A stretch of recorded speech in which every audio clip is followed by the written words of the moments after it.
Now, as you just learned in this module, you know that the slope of a line measures the steepness of the line.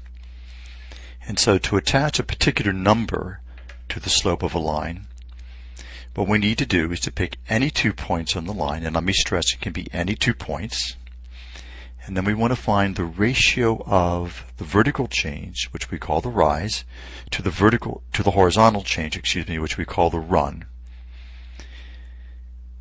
And we can do this in a couple of different ways. So we're going to look at this example where it asks us to find the slope of the line joining the points 2, 1, and 6, 4.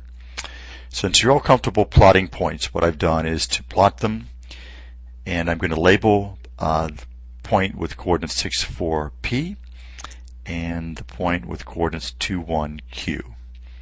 Now if we'd like to find the slope using the graph, what we need to do is to find the amount of vertical change and horizontal change as we move from point Q to P. So to help us do that, what we're going to do is to complete a right triangle for which the segment PQ is the hypotenuse. So let's do that next.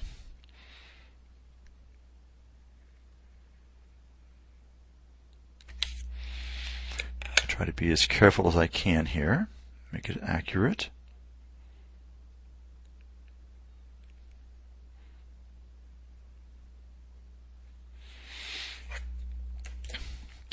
I'm going to label then the vertex of this right angle here. I'm going to label this point right down here. I'm going to call this point R. Now you move to the head of the class if you can tell me what the coordinates of point R will be. I'll give you a moment to think about that.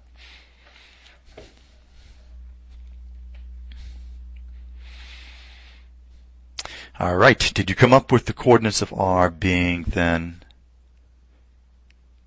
6, 1. Hopefully that seems reasonable because points P and R are on the same vertical line, which means they must have the same x-coordinate.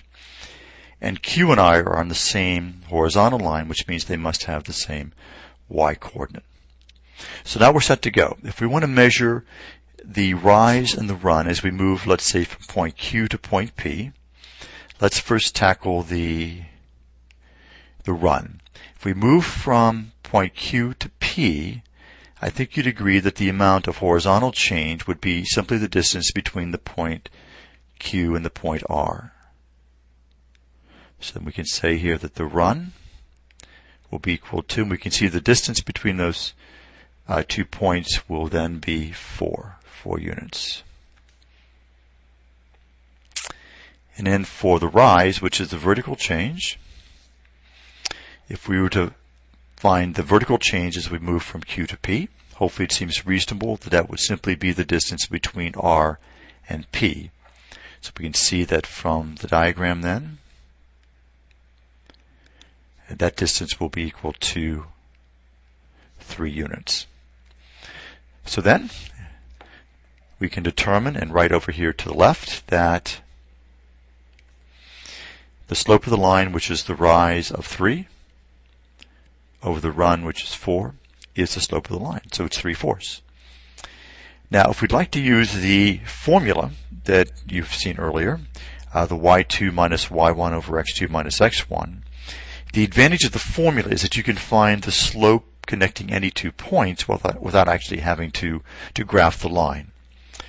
So we can think of either of the 2 points, P or Q, as being the one that corresponds to like x1, y1, and x2, y2. So to get the ball rolling, I'm going to let point P be the one that corresponds to x2, y2, and point Q to be the one that corresponds to x1, y1. So all we need to do then is to subtract the y-coordinates over the difference of the x-coordinates. And what's important is to be sure that you subtract the x and y coordinates in the same order. So subtracting the y-coordinates then, we're going to have 4 minus 1.